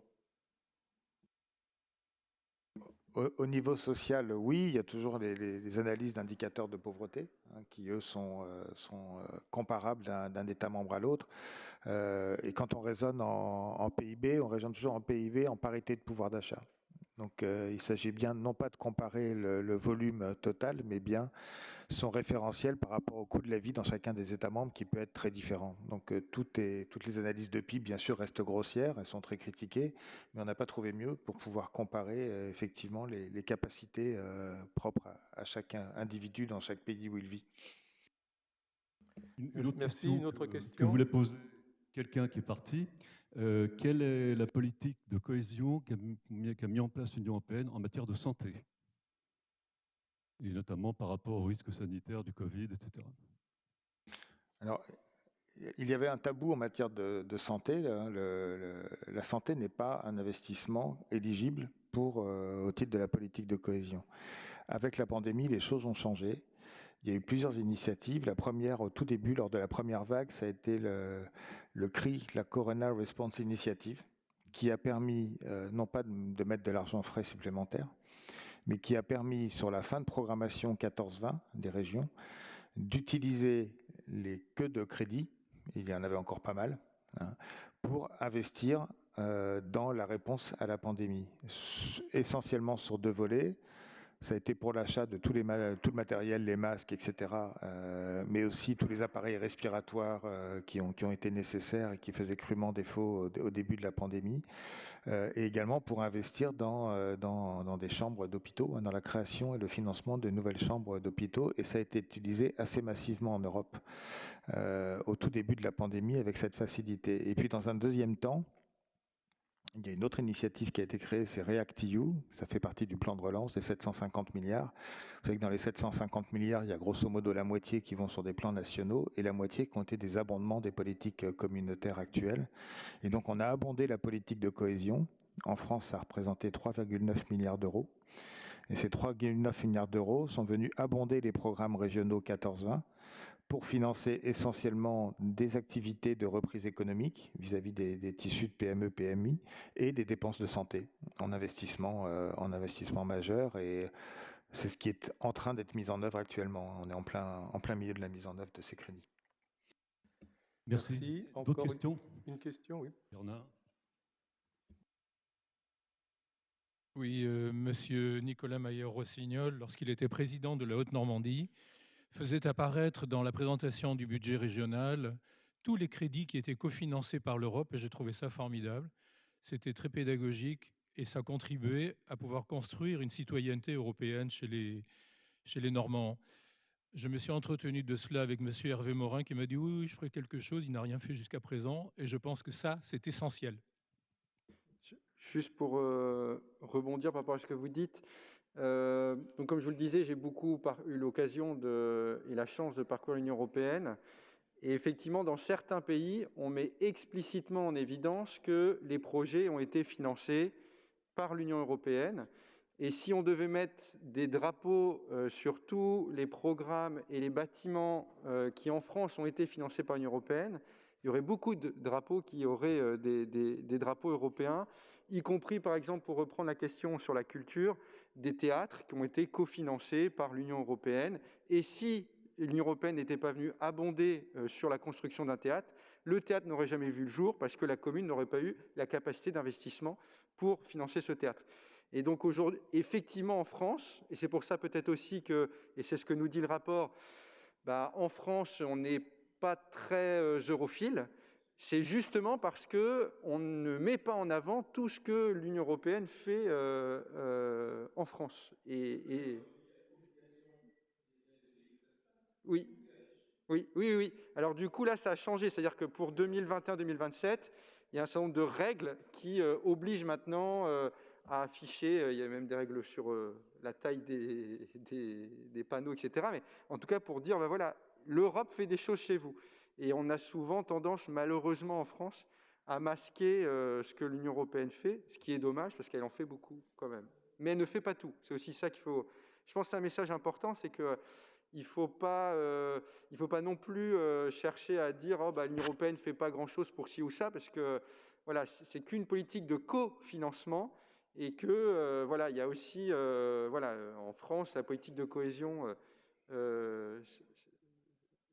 ça reste un des investissements parmi d'autres.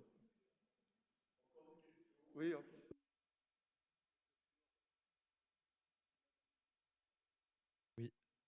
Oui, bonjour, merci beaucoup pour vos présentations.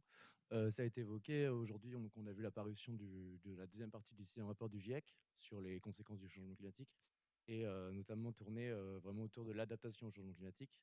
Et du coup, j'aimerais savoir, au niveau européen, comment, et au niveau des politiques de cohésion de territoire, est-ce que ces questions sont prises en compte et comment elles sont prises en compte, sachant que donc l'Europe, l'Union européenne va être évidemment touchée fortement, mais de manière très disparate en fonction des territoires de l'Union européenne, des pays du Sud, des pays du Nord ou des littoraux. Voilà, l'adaptation au changement.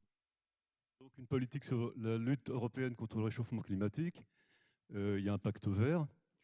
Et puis, Jean-Pierre Giraud, tu clôt avec ta question. Oui. J'avais deux, trois petites remarques par rapport à ce qui a été dit au niveau effectivement des financements européens, puisque je suis vice-président du Conseil économique, social, environnemental et régional. Donc on a demandé effectivement inlassablement qu'on ait un budget annexe européen pour qu'on ait une lisibilité. Donc ça a été fait, ça n'a pas encore été fait, mais il y a eu des améliorations en termes de lisibilité au niveau du Conseil régional pour qu'on puisse voir effectivement ce qui est apporté par l'Europe. L'autre élément important, d'autre part, pour votre information, le Césaire a fait un travail sur tous les fonds européens apportés en Normandie pour justement voir ce qui n'allait pas. Et une des difficultés qu'on a par rapport aux porteurs de projets, on a noté 4 difficultés. La première difficulté, c'est le manque d'ingénierie de certaines collectivités. Parce qu'on a y compris des communautés de communes. Je vais en prendre un exemple. La communauté de communes du Roumois n'a que 7 cadres A pour toute une communauté de communes qui fait 60 000 habitants. Donc vous voyez bien que l'ingénierie est insuffisante, y compris pour aller chercher des budgets européens.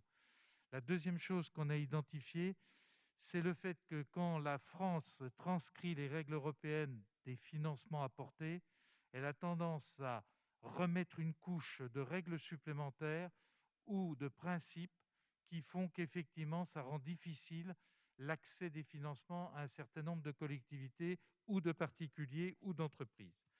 L'autre élément important qui a été noté dans ce rapport, c'est le fait de la méconnaissance des outils européens par un certain nombre d'acteurs.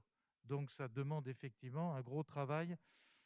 Alors quand je parle, c'est les acteurs notamment associatifs, etc., ou les petites collectivités qui n'ont pas le réflexe Europe. Et puis la dernière chose qu'on avait soulevée, c'est qu'effectivement, sur la programmation précédente, entre le moment où on posait un dossier et le moment où on était payé, et si je prends par exemple Leader, on était jusqu'à 4 ans d'écart entre le moment où le dossier était payé, bouclé, et le moment où on était payé. Et à l'époque, je présidais une collectivité qui s'est retrouvée dans le rouge et qui a dû emprunter en banque pour avoir une avance de trésorerie parce que ça posait des problèmes. Donc c'est pour dire que structurellement, il faut faire attention. Et puis, dernière chose, je voulais simplement dire que par rapport, je comprends très bien qu'on ne parle pas ni de la PAC ni Leader, hein, puisque ce n'est pas dans le sujet, mais sachez que la PAC sur la Normandie, c'est un peu moins de 700 millions d'euros par an. Donc c'est quand même des financements européens importants qu'on néglige très souvent dans la perception de ce qu'on a de l'Europe.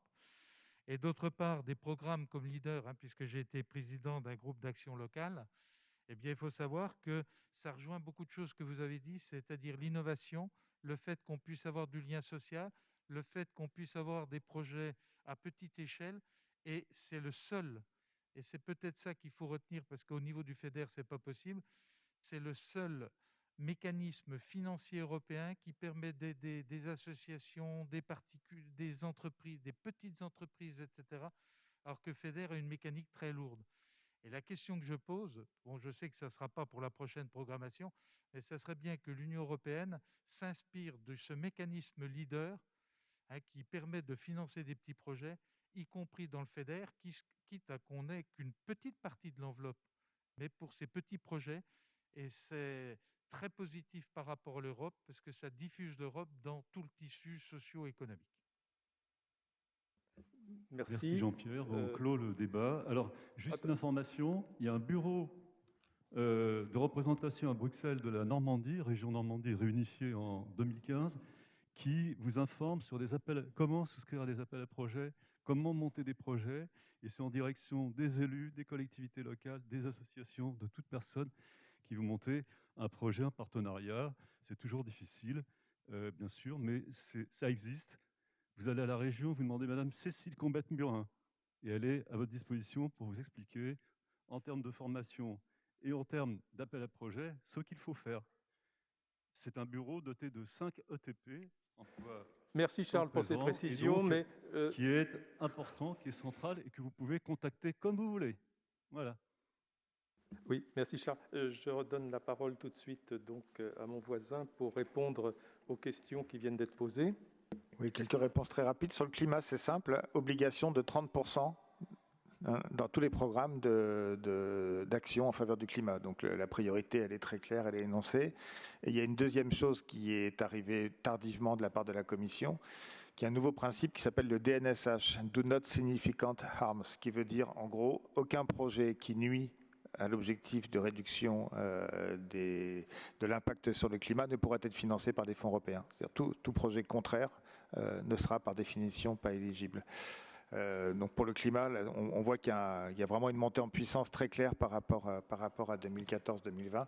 Sur Leader, monsieur a raison, hein, il y a eu un petit couac entre l'État et les régions sur le qui fait quoi dans la passation des responsabilités entre les deux périodes de programmation, mais c'est un problème qui maintenant est en voie d'être résolu et qui est en voie d'être rattrapé, mais vous avez parfaitement raison. Philippe Duron voulait apporter une précision. Sur les transcriptions européennes, le défaut qu'a la France, c'est qu'elle tarde à transposer. Ça veut dire que quand elle transpose tardivement, la jurisprudence, elle est déjà en place. Et elle n'est pas forcément favorable à notre pays. J'ai le souvenir d'avoir été rapporteur d'une transcription sur les produits industriels défectueux. en 98, 99. On était le dernier État à ne pas avoir transcrit. Et on était sous une astreinte, une amende, enfin, une pénalité de la Commission de plusieurs centaines de milliers de francs par jour. Alors, la garde des Sceaux de l'époque était pressée de conclure. Mais il y avait des accords entre le Sénat, là. Ça avait été tenté 3 fois, je crois, la transcription, et 3 fois avec des difficultés. Sur l'ingénierie, je pense que c'est un problème assez ancien, qui a été, j'allais dire, on avait essayé de le traiter dans la loi d'aménagement du territoire de 99. Et on voulait donner au pays des financements pour faire de l'ingénierie, pas pour réaliser des projets, mais pour les imaginer. Et puis, cette loi, elle a été démantelée à partir de 2002, et on a oublié ces choses. Enfin, sur le paiement des crédits, parfois, Bercy a fait un peu de trésorerie sur cette affaire pendant longtemps. Et il a fallu des fois que la Commission se fâche pour que les règlements aient lieu plus rapidement. Voilà ce que je voulais ajouter aux choses excellemment dites par ailleurs. Merci beaucoup. Avant de conclure et de remercier nos 3 intervenants pour la qualité à la fois de leurs exposés et de leurs réponses à vos questions, je vais demander à Jérôme Quéré de nous rejoindre à la tribune. Jérôme Quéré est le délégué général du Mouvement européen France et il va procéder à la conclusion de ce colloque.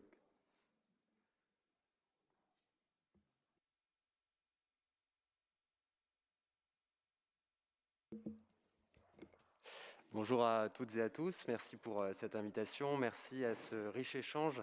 On a appris beaucoup sur la politique de cohésion. J'enlève le masque, peut-être ça va être plus facile de m'entendre.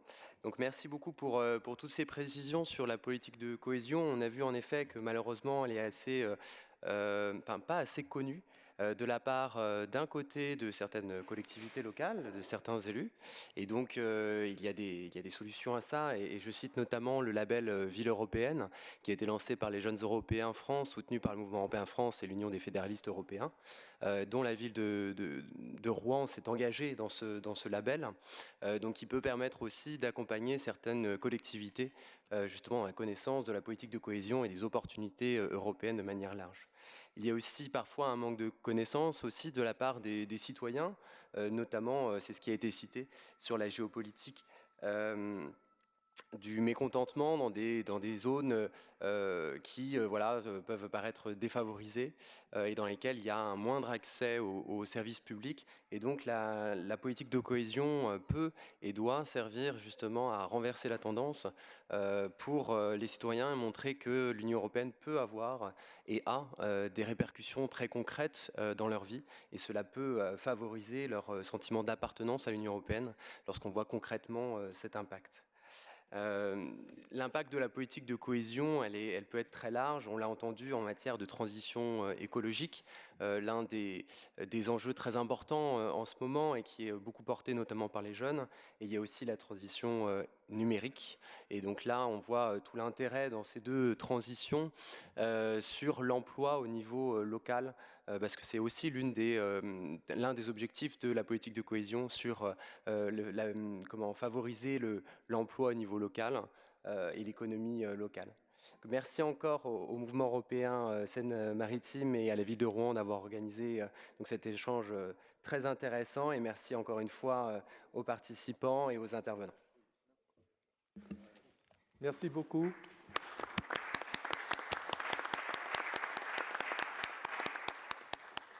Nous espérons que ce colloque vous aura apporté toutes les informations, ou du moins une grande partie des informations dont vous aviez besoin, qui répondaient à votre attente.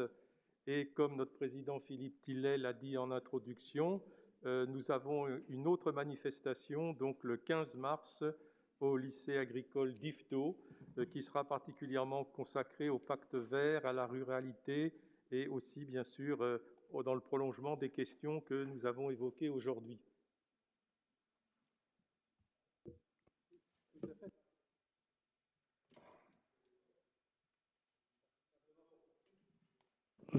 Pour conclure, pour aujourd'hui. On ne conclut pas aujourd'hui, c'est la mi-temps.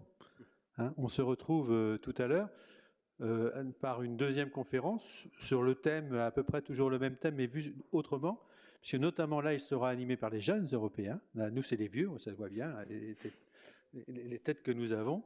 Donc tout à l'heure, à 18h, c'est plutôt les jeunes Européens, animés aussi avec des jeunes élus de la ville de Rouen, et donc sur le thème des politiques de cohésion et toujours sur l'actualité du sommet et des perspectives qui peuvent être les nôtres sur la Normandie. Moi, je ne vais pas en rajouter, on reprendra certainement la parole tout à l'heure. Merci à tous, et puis donc on se revoit tout à l'heure, et on se revoit le 15 mars à Yvetot, toute la journée là, dans un décor champêtre.